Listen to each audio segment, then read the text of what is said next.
নাবি দাঁড়া দাঁড়া, তোর জন্য নাবিছি বাবা, এটা দিদি খাবে না, দাঁড়া দেবো দেবো। চিকুর চিকুর খিচুড়ি রেডি। এটা ছেড়ে নেই তোমাদের তো একটা মারবো না, চল ওইদিকে বসা, ওইদিকে যাও, এখানে চুপ করে বসো, দেবো। তোদের গরম দেখে আমি না। বস বস। এই দেখো এর মধ্যে কি কি আছে দেখো, এক টুকরো মাংস আছে, ঠিক আছে, পেঁপে আছে, এই দেখো এখানে গাজর আছে, কুমড়ো আছে, আমি আর কটা মটরশুঁটি। দেখো কি শুরু করি, দেখো এখানে আসো, এখানে আসো, এখন করেছি, এখানে বয়, এখানে বয় মা, দিনে দিনে এখানটা বসো। এই হ্যাং হয়ে যাচ্ছে কেন আজকে ও? কি জানি ও কতদিন না খাওয়া ওই জানে।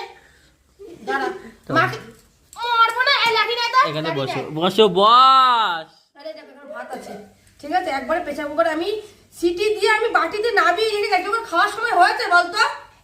হ্যাঁ, ওকে বলেছে দু টুকরো ছোট্ট ছোট্ট দু টুকরো মাংস দিয়ে এই সবজি দিতে, তা আমি তোকে ছোট্ট ছোট্ট দিই না, ওই একটা একটু বড় সাইজের দিই, সপ্তাহে 2 থেকে 3 দিন আর মাংস খাওয়া হয়ে যায়। তারপরে এরকম মনে কি কোনো দিনও খায় না, এমন এমন করে মনে দিনও কোনো, তো তোকেই তো দেবে রে বাবা, নিমিষে তো শেষ করে দিবি। আর তাড়াতাড়ি দিতে বলছে। আর দই ভাত থাকলে তখন ইনার বাপ রে বাপ, দই ভাত থাকলে তখন অনিচ্ছা নিচ্ছে মুখটা ভেচকে ভেচকে খায়। এখনো খাবি আর? এই না বসি না, এটা না, তুমি খাও বাবা, তুমি খাবা, কাউকে দেবো না আমি। যাও খাও, যাও খাও খাও। তো এই শীতের দিনে চিকুর খিচুড়িটা কেমন হয়েছে তোমরা একটু জানিও তো। আর দেবো বাবা, এখানে বসো, এখানে বসো, বসো এখানে বসো, একদম সিস্টেম কিন্তু তোমার বাজে হয়ে গেছে কিন্তু। রেগে যাচ্ছে ভগবান, এটা মাখাতে দিবি তো, না তো তুই সবজিগুলো পাশে বসাও। কি শুরু করেছো এটা? তুই তো খাবি বাবা, এটা ভুতুম পেঁচাটার মতো তাকিয়ে রয়েছে, ভুতুম পেঁচাটার মতো।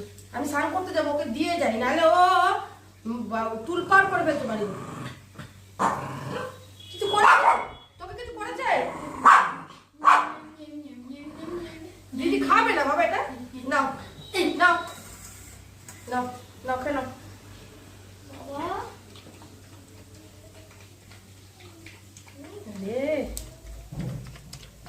কি আওয়াজ, চমক চমক চমক চমক চমক চমক চমক। এই যে মাংস দিলাম, আবার 3 দিন বাদে দেবো, 2 দিন কি 3 দিন বাদে দেবো। চমক চমক চমক চমক। তোমাকে দেবো বাবা, আমি স্নান করি। ও নালে কি বলতো, রান্না হয়নি আমার এখনো, একে খেতে না দিয়ে আমি কিছু করতে পারি না। তো প্রেসার কুকারে এটা আমি সিটি দিয়ে দিলাম, তাহলে তাড়াতাড়ি হয়ে গেল। কুমড়ো পেঁপে এগুলো সিদ্ধ তো সময় লাগে না, গাজর, তো একটা প্রেসার কুকারে সিটি দিলে হয়ে যায়। দেখো পরিষ্কার করে বাটিতে একটুও পাবে না। আর দই দিয়ে ভাত দিলে না, মানে বাটির মধ্যে পড়ে থাকে, অনিচ্ছায় অনিচ্ছায় খায়, পেটে খিদা।